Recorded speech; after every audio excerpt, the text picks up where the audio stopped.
They offered me everything: wealth, security, a chance to erase the past.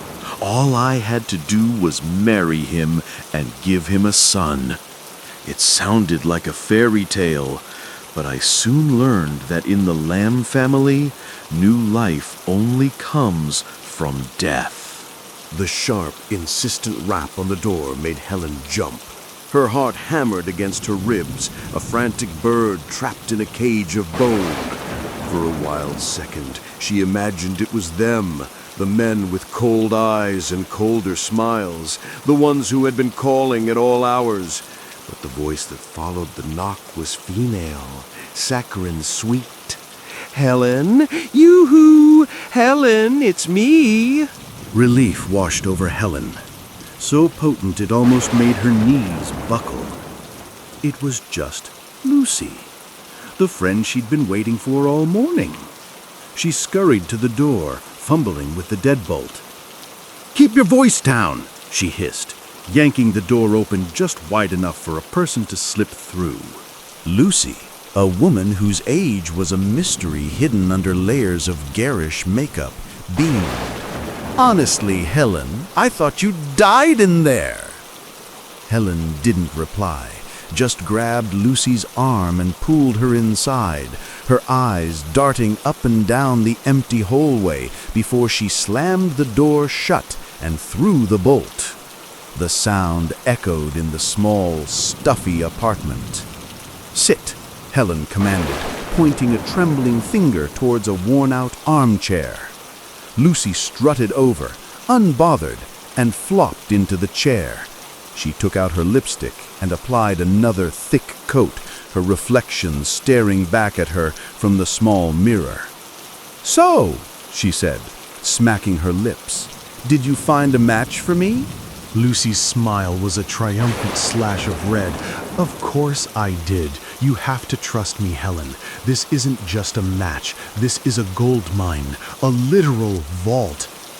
Helen sank onto the edge of her lumpy sofa, the springs groaning in protest.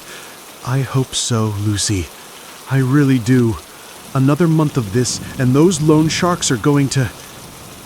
Well, you've seen how I have to live, sneaking around like a rat in my own home."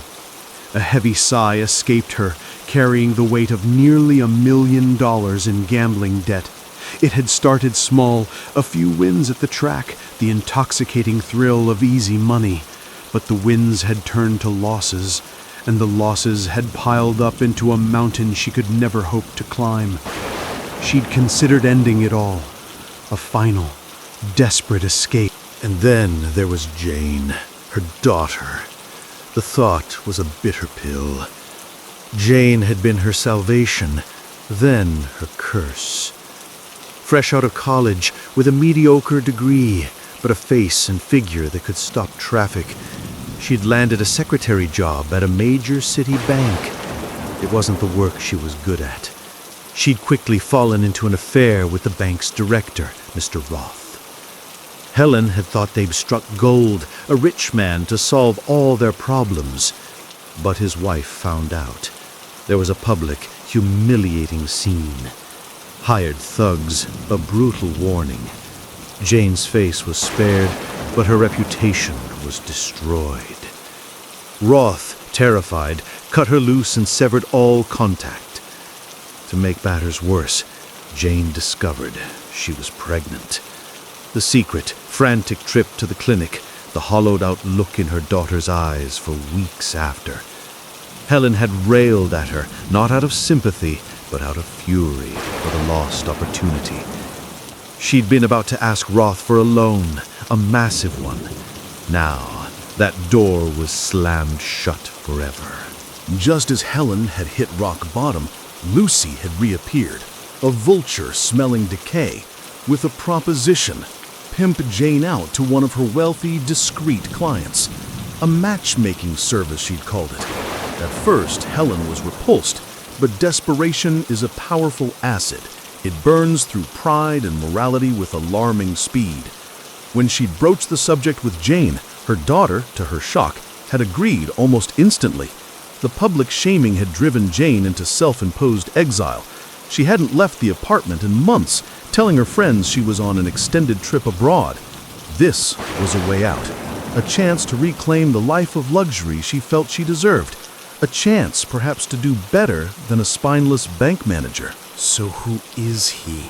Helen pressed, her voice a raw whisper. What's his situation? Do you have a picture?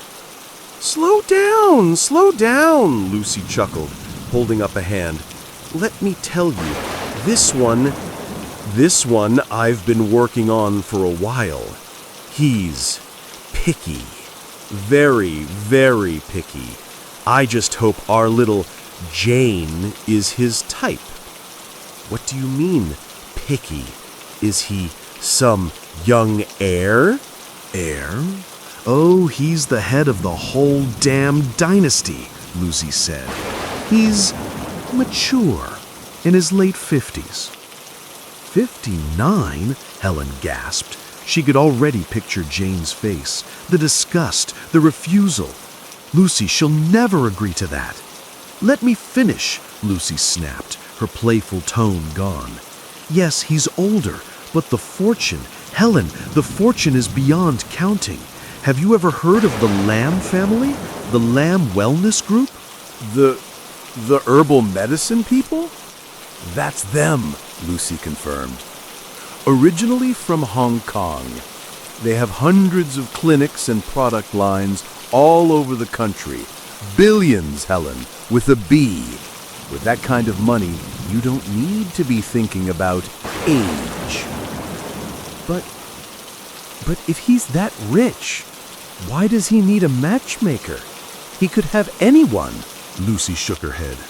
That's the thing. Girls from wealthy families won't marry him. He's too old. But he needs an heir, urgently. His only son died in an accident recently. Without a new heir, the entire family line, the legacy, it ends. For people like them, that's more important than anything.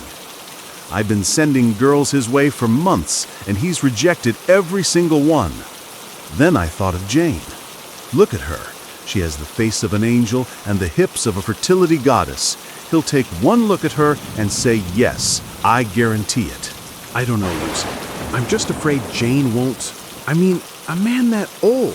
The groom would be older than the mother of the bride by 5 or 6 years.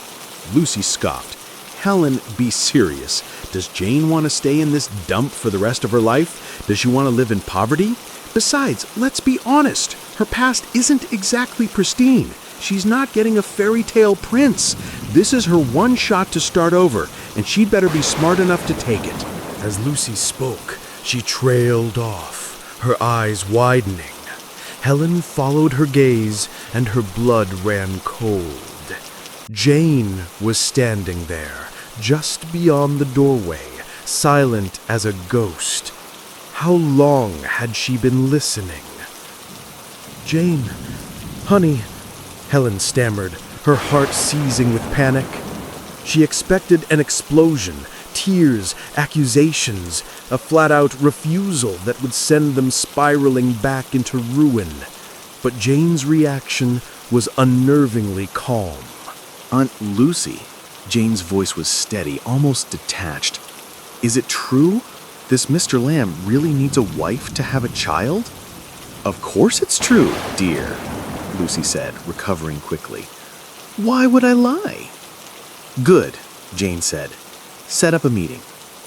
Helen and Lucy stared, dumbfounded.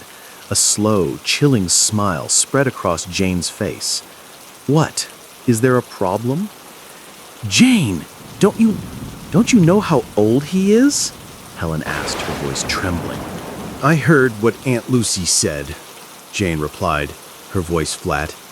It's not a problem for me. Now, if you'll excuse me, I'm going back to my room. She turned and walked away, closing her bedroom door with a soft, final click. The silence she left behind was heavy and unnerving. Lucy, Helen whispered, turning to her friend. Did you hear that? Did my daughter just say what I think she said? I heard it, Lucy breathed, a slow grin returning to her face. The girl's a pragmatist. I was worried for nothing. Now all we have to do is hope he likes her. Behind the closed door, Jane leaned against the cool wood, her knuckles white. Of course, she wouldn't marry some old relic. She had been about to storm out and refuse, but then she heard the name Lamb. Arthur Lamb. The name echoed in her memory, a thunderclap from her recent past. She remembered her time as a secretary. She remembered the hushed, panicked conversations. She remembered her lover, Mr. Roth, the bank director, pale and sweating as he spoke to his partners about the Lamb account. It was a colossal sum of money, a cornerstone deposit so large that its sudden withdrawal could trigger a catastrophic collapse of their entire branch. The survival of the bank, Roth's career, his entire life rested on keeping Arthur Lamb happy. A plan, exquisite and terrible, began to bloom in the darkness of her mind. If this worked, if she could become Mrs. Arthur Lamb, she wouldn't just be rich. She would hold the power to utterly destroy the man who had used and discarded her. She could bring Mr. Roth and his smug, cruel wife to their knees. The thought sent a jolt of pure, delicious adrenaline through her veins. It was a pleasure more intense than any she had ever known. Following Lucy's arrangements, the meeting was set for that weekend in the VIP room of an exclusive downtown steakhouse. Helen and Jane pooled the last of their cash, investing it in an elegant dress and a few pieces of subtle, sparkling jewelry. They were cheap imitations, of course, but under the dim, atmospheric lighting of the restaurant, they might just pass for real. It was enough to give Helen a fragile sliver of confidence. At 8 o'clock sharp, the door opened. A man stepped inside. Jane recognized him instantly from the hushed news articles and business journals she'd seen on Roth's desk. Arthur Lamb, the powerful, reclusive figure her former lover had spoken of with such fear. She was surprised to see he had come alone. Lucy shot up from her seat, her smile plastered on. "Mr. Lamb, you're here. Please come in. Sit down." She fussed over him, pulling out his chair as he settled at the table. He was a man who, despite his age, radiated vigor. His family's business was in wellness and vitality, after all, and he was its best advertisement. Dressed in an impeccably tailored suit, with a thick gold watch on his wrist and a heavy gold chain just visible at his collar, he looked more like a man in his late 40s than his late 50s. His eyes were sharp, intelligent, and unsettlingly piercing. From the moment he sat down, his eyes locked onto Jane and did not move. It was an unnerving, proprietary gaze, the look of a collector assessing a beautiful, valuable object. A flicker of something, desire, perhaps, or appraisal, glinted in his eyes. Lucy, sensing the positive shift, took charge. "Well, Mr. Lamb, I believe we all know why we're here, so I won't waste time with pleasantries. Let's get straight to the point." She gestured grandly towards Jane. "This is Jane. She's 24 years old, currently working as a secretary at a bank. Jane, say hello." Jane froze for a split second, unsure of the correct form of address. Should she call him Mr. Lamb? Arthur? A sharp kick from Lucy under the table jolted her back to the present. Hello, Mr. Lamb," she murmured. Arthur Lamb nodded slowly, a low hum rumbling in his chest. He seemed to be performing some kind of mental calculation. 24, he said, more to himself than to anyone else. Acceptable. It's a compatible age. Appearance is adequate. Voice is not unpleasant. Lucy, you've done well. The words were delivered with the detached air of a cattle judge at a county fair, but to Lucy and Helen, they were the sweetest music. Lucy, sitting opposite, let out a breath she hadn't realized she was holding. Before the meeting, Lucy had prepped her, telling her stories of how Mr. Lamb had dismissed other candidates with a single glance before walking out.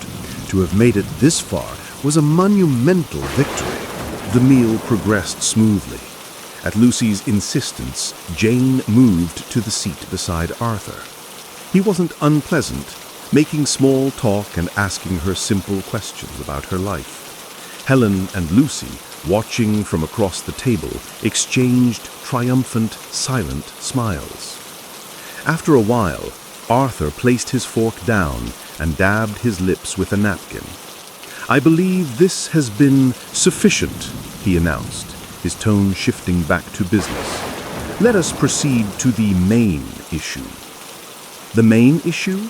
the three women asked in unison, their smiles faltering. Lucy leaned forward nervously.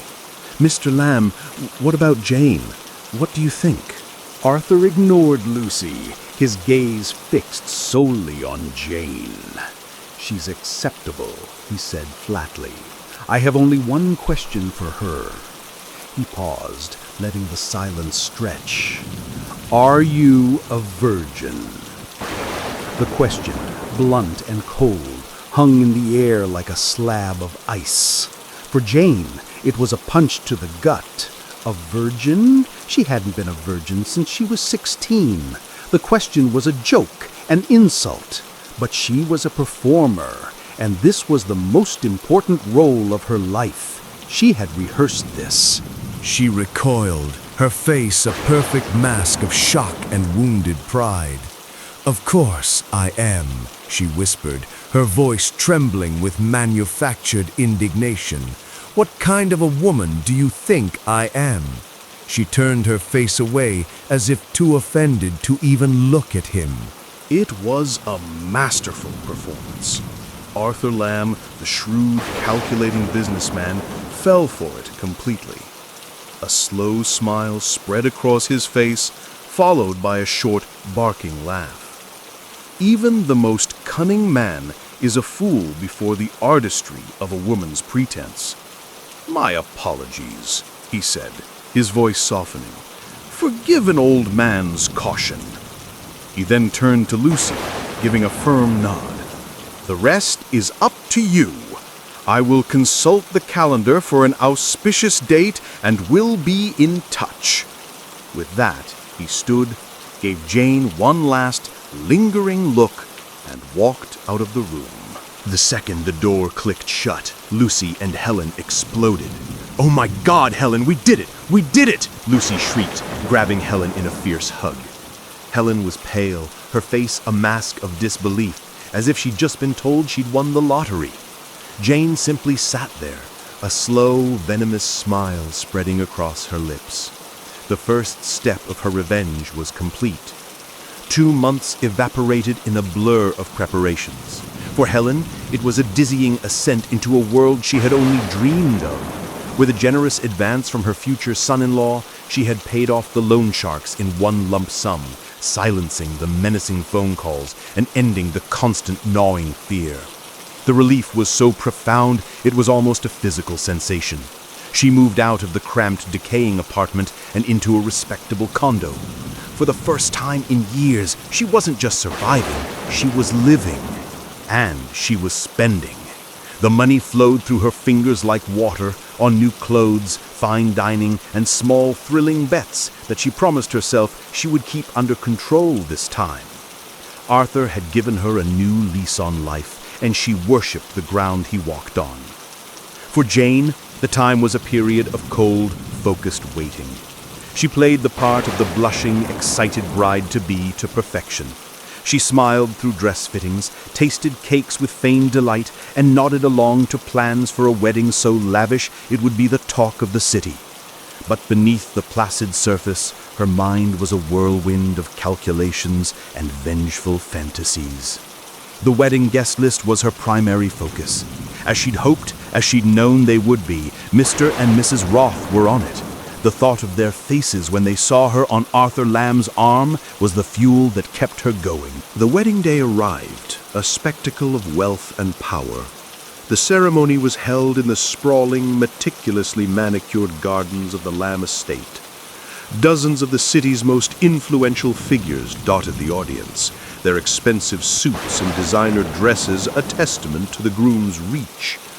A fleet of nearly 20 luxury cars had formed a procession through the city, a parade of black metal and tinted glass that had drawn the stares of onlookers and the flashes of phone cameras. Jane had felt like an exhibit in a zoo, a prize being shown off, but she endured it. It was all part of the price. During the reception, under a magnificent marquee, Jane's moment finally came. With a thin veil of lace doing little to hide her triumphant gaze, she scanned the crowd, and then she saw them, Mr. and Mrs. Roth, tucked into a corner table, whispering with some acquaintances. As her eyes met theirs, she saw the exact reaction she had dreamed of for months. Jaws went slack. Champagne glasses paused halfway to lips. The color drained from their faces. It was perfect. She didn't have to wait long. Arthur, ever the proud groom, soon began making the rounds, dragging his new bride along with him. He navigated them directly to the Roth's table. He clapped a heavy hand on the bank manager's shoulder, making the man flinch. "Roth, what do you think of my wife?" Arthur boomed, his voice full of jovial ownership. "Young, isn't she? Beautiful." Mr. Roth looked as if he wanted the ground to swallow him whole. He could only stammer, unable to form a coherent sentence. His wife sat beside him, her usual arrogant demeanor completely shattered, replaced by a mask of pale horror. Jane leaned in close, her voice a sweet, venomous whisper only they could hear. "Hello, you two. Miss me?" The venom in her words made their blood run cold. Arthur, sensing the strange tension, raised an eyebrow. "What's this? You all know each other?" "Oh, yes," Jane said sweetly, looking directly at Roth. "I used to be his secretary at the bank. I wonder, does he have any sort of business relationship with you, darling?" "The business," Arthur chuckled. "Not really. He just holds a few pennies for me in his bank. Nothing significant. Of course, if I were to withdraw it all at once, well, I imagine he and his lovely wife might have to sell their house." The statement was a death sentence, delivered with a smile. Shortly after the toast, the Roths practically fled the reception. Jane watched them go, a feeling of deep, satisfying power washing over her. They would be calling her, begging soon enough, and then the real fun would begin. The party wound down late into the night. Arthur, thoroughly drunk, was already snoring in their master's suite by the time Jane had managed to peel off the heavy diamond-encrusted wedding gown. As she slipped into her silk robe, a soft knock came at the door. "Mrs. Lamb? Mrs. Lamb?" It was a middle-aged woman, one of the housemaids. "The matriarch would like to see you," the maid said, her eyes fixed on the floor. "She says it's important." The matriarch, Arthur's mother, the true power in this house, Jane suspected. She nodded, a knot of apprehension tightening in her stomach. She followed the maid through the silent, cavernous halls of the mansion. The house was immense, a labyrinth of at least 30 rooms, yet Arthur had mentioned it was practically empty, occupied only by him, his mother, and a handful of staff. The thought of his deceased son, The reason for her presence here flickered in her mind. "Excuse me," Jane whispered to the maid. "I heard that Mr. Lamb, that he had a son before he married me." The maid's pleasant expression vanished, replaced by a mask of fear. She stopped and put a finger to her lips, her eyes wide with warning. "You mustn't speak of him. Not here. I told you not to speak of him. When the time is right, I will tell you what you need to know. Not before." Jane fell silent, confused by the extreme reaction, but she filed it away. It was another piece of the puzzle that was the Lamb family. The maid led her to a small, unassuming door tucked away in a corner of the ground floor. The room inside was a world away from the opulent grandeur of the rest of the mansion. It was Spartan, furnished with dark, heavy wood that looked centuries old. The only light came from a single large oil lamp in the center of a table, its flame casting long, wavering shadows. In the middle of the room, Arthur's mother sat, puffing on a long-stemmed pipe, her eyes fixed on Jane as she entered. "You're here," the old woman stated, her voice a gravelly rasp from years of smoking. "Come closer." The maid bowed and slipped out, closing the door behind her, leaving Jane alone with the matriarch. "Are you tired?" the old woman asked. "Sit down. I have questions for you." Remembering her own mother's advice to be subservient, Jane walked over and began to gently massage the old woman's stiff shoulders.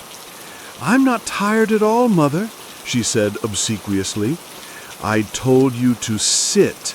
The matriarch's voice was suddenly sharp, cold and hard as stone. The abrupt change was startling. Jane froze, then immediately scurried to the chair opposite her. The old woman's face softened slightly. "I detest those who do not follow my instructions. Whatever I say, you do. Do not take initiative. Do you understand?" "Yes, Mother. I'm sorry," Jane whispered, her head bowed. "Good. Let's get to the point. We don't have all night. You need to return to your room and service my son." She pushed a small, empty ceramic bowl across the table towards Jane, followed by a small, wickedly sharp knife.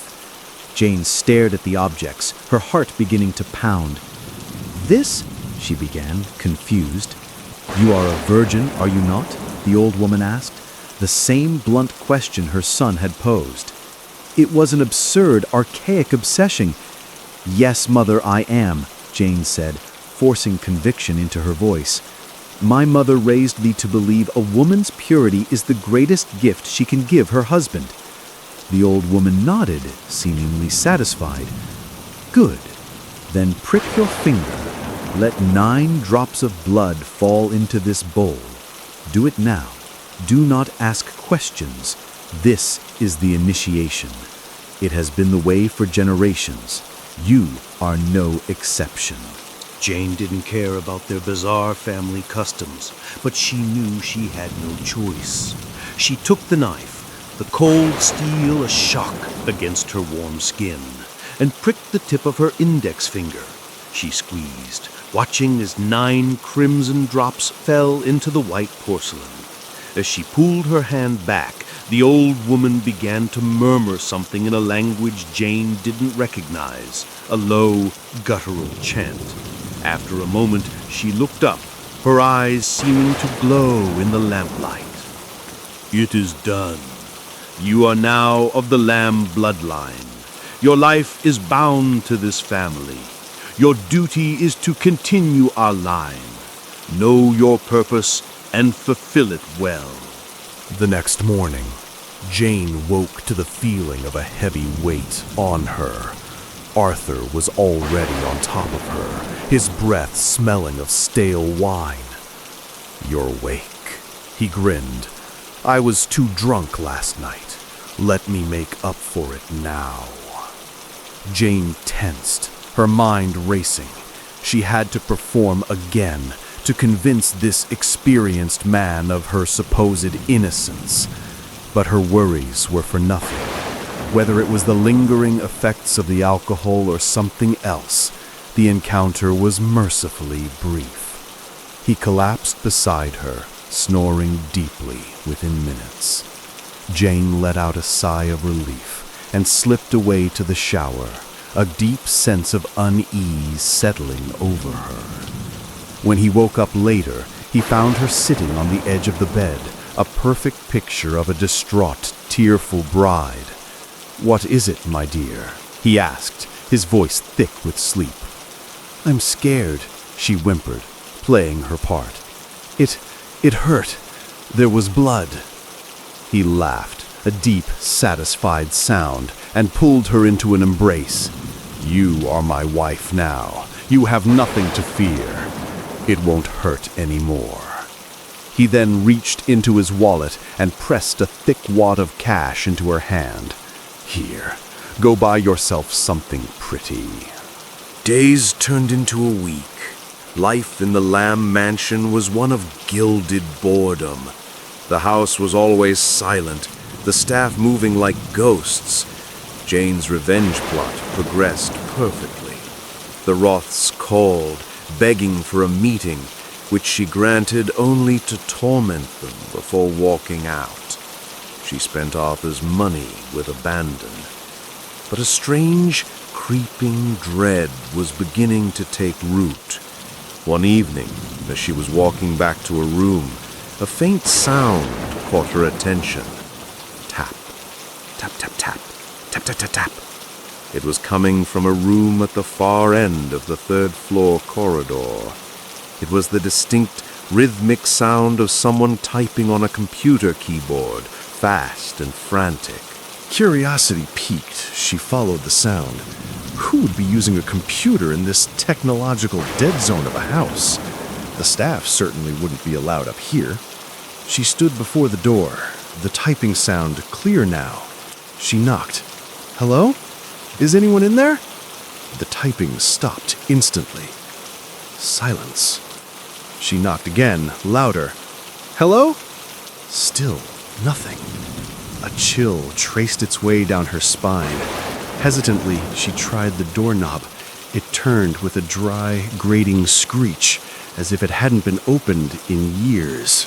The room within was dark and stale. A thick layer of dust covered everything: a bed, a wardrobe, a bookshelf. The only thing that seemed out of place was the computer on a desk in the corner. But it was off, its screen black. There was no sign it had been used just seconds before. The air was heavy, still. The sound had been impossible. "Ma'am, what are you doing in here?" Jane whirled around, her heart leaping into her throat. It was the same maid from her first night. The woman's eyes were wide with a familiar fear. "You shouldn't be in this room," the maid whispered, grabbing Jane's arm and pulling her out into the hallway, shutting the door firmly behind them. "It's not good to be here." They went down to the garden, the cool night air a welcome relief. "You heard the typing, didn't you?" the maid asked, her voice low. "Yes. How did you know?" Jane asked, trembling slightly. The maid sighed, a sound full of old sorrow. That was the master's son, Tom. That was his room. "What? But he's dead." "I know," the maid said, her eyes dark. "Tom passed away 6 months ago. He was obsessed with a new virtual reality game he was developing. It broke his mind. He had a psychotic break and jumped from the roof. Since that day, his spirit has remained. He wanders the house. At night, he returns to his room and does what he always did. He works. Sometimes he screams, just like he did when he was alive. The master hired priests, shamans, everything. Nothing worked. His spirit is too agitated. He died too suddenly. The story hit Jane like a physical blow. The world tilted, her breath catching in her throat. Ghosts, real ghosts. She stumbled back, goosebumps erupting all over her skin. The maid helped her to a bench, but the terror was all-consuming. That night, she didn't dare stay alone. She called her mother, her voice a torrent of panicked whispers, recounting every horrifying detail. "Calm down, honey, just calm down," Helen said, though her own voice was shaking. "Listen, I know a man, a specialist. I'll go see him tomorrow. He can give you something, a charm to protect you. Just be calm. It will be okay." Hanging up, Jane felt a sliver of hope. A charm. It wasn't much, but it was something to cling to in the suffocating darkness of the Lamb Mansion.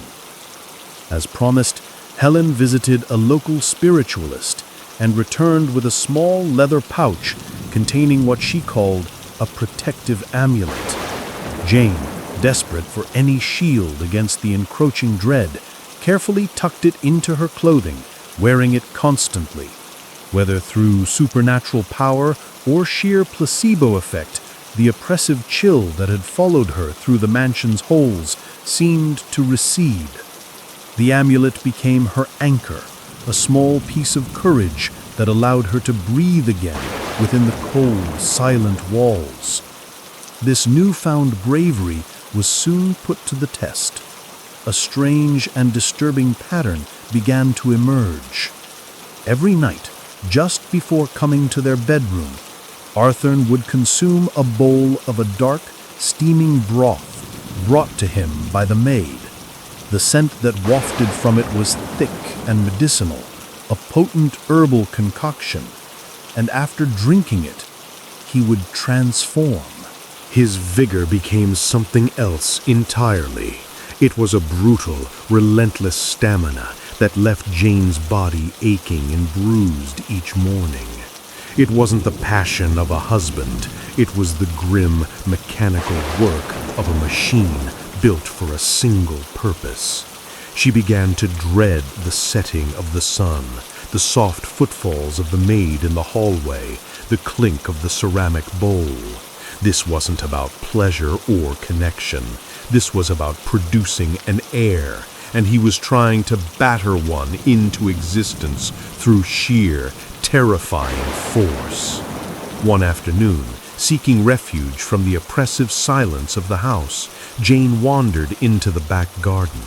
The sun was warm on her skin, a welcome contrast to the perpetual chill inside. She found herself walking towards the small, shed-like house in the back, remembering the pregnant woman she'd seen weeks ago. A flicker of sympathy, of female solidarity, prompted her to check in. She knocked softly on the door. "Hello? Anyone home?" A voice answered, but it was younger, softer than she remembered. The door opened, and a girl with a large pregnant belly stepped out. But it wasn't the same woman. This girl was younger, her face rounder, her eyes filled with a timid, lost expression. "Hello?" The girl whispered, curtsying slightly. "You must be the mistress of the house." Jane frowned, confused. "Hello? I'm sorry, I was looking for the other woman who was staying here." The girl looked blank. "Other woman? I don't know. I was brought here 2 weeks ago. I've been alone the whole time. The maid brings my meals and tells me not to wander." 2 weeks ago? But the other woman had been at least 6 months along. She couldn't have given birth and left already. A cold knot of dread formed in Jane's stomach. She questioned the girl further, but the girl knew nothing.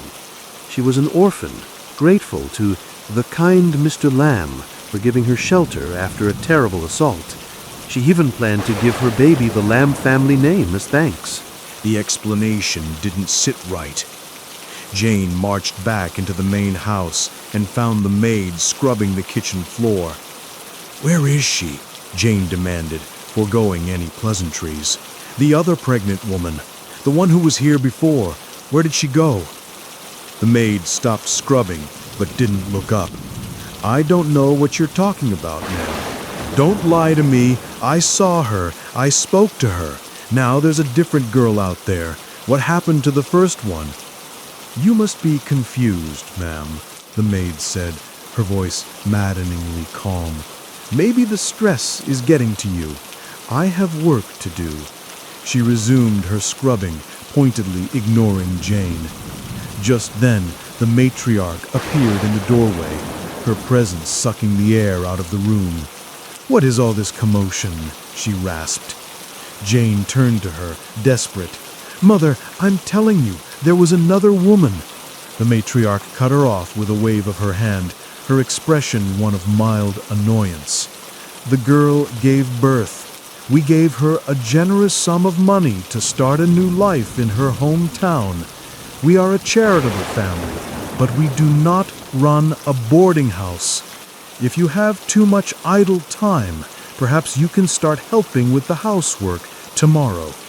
She turned and left, leaving Jane standing there, seething with frustration and a growing sense of terror. They were gaslighting her, and they were hiding something terrible. That night Jane knew. The broth Arthur drank, his waning strength, the new girl in the shed, it was all connected. As his nightly ritual began to fail him, they had brought in a new ingredient. Tonight, she sensed they would harvest it. She went to bed early, and when Arthur came to the room, she feigned a deep, exhausted sleep. He called her name a few times, and when she didn't stir, he grunted in annoyance and left, quietly closing the door. Jane waited until his footsteps faded down the hall. Then she slipped out of bed, her heart hammering against the leather pouch of her amulet. A horrifying, high-pitched scream, abruptly cut short, echoed faintly from the back of the property. She knew what she had to do. She crept through the dark house and out into the garden, sticking to the shadows. The light in the small house was on. Trembling, Jane hid behind a thick oak tree and peered through the window. The scene inside would be burned into her memory forever. It was a tableau from hell.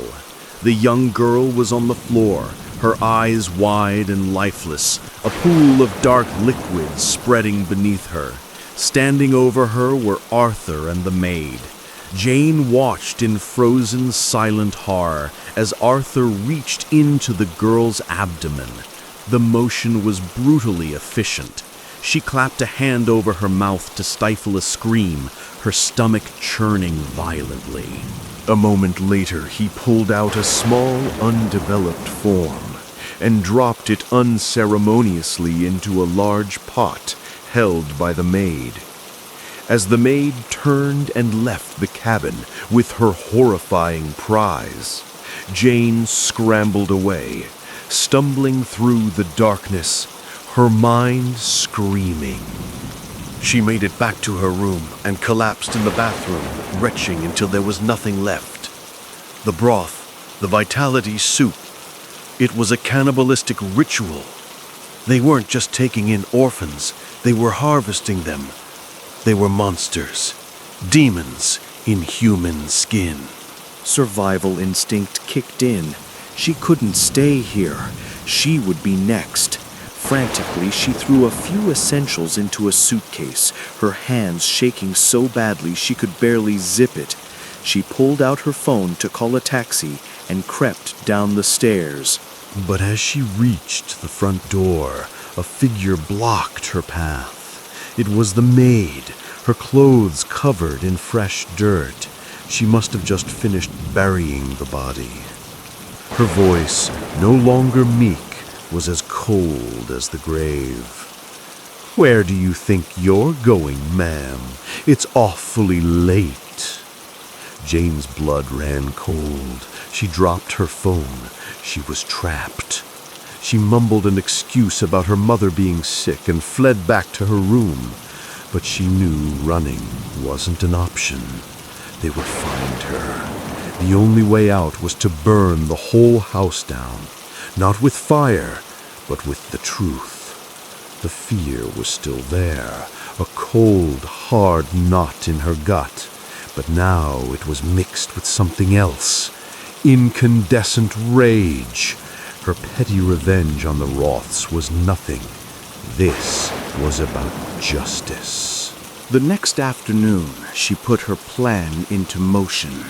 She approached the maid, her face a mask of frantic worry. "It's my mother," she cried. "She's had a terrible fall. She's in the hospital. I need you to go, please. I can't leave the estate, but she's all alone. Take my car. Here's money. Just please go be with her." The maid, perhaps believing the story, or perhaps just wanting an excuse to leave the house of horrors for a night, agreed.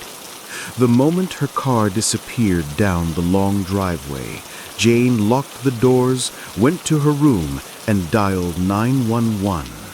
When Arthur returned home that evening, expecting his dinner and his nightly medicine, he walked into a trap. The house was swarming with police. They had found the freshly dug grave in the garden. They had found the pot with its gruesome contents in the kitchen. He was caught red-handed. The maid was apprehended on the road an hour later. As the police led Arthur away in handcuffs, the matriarch emerged, her face a contorted mask of fury. She hobbled towards Jane, her eyes blazing with hatred. "You witch!" she shrieked. "You have destroyed us, but you will not escape. You performed the ritual. Your life is bound to ours. When my son dies, you will die with him." Jane looked down at the pathetic, raging old woman. The fear was finally gone, replaced by a profound, icy calm. She reached down and gently patted the matriarch's shoulder. "Oh, Mother," she said, her voice clear and steady. "There's one little thing I forgot to tell you about that ritual." She leaned in, her whisper a final, fatal blow. "It only works on virgins, and I haven't been one of those for a very, very long time." She turned and walked away, not looking back as the flashing lights of justice painted the night sky, leaving the ruins of the House of Lamb to crumble into dust behind her.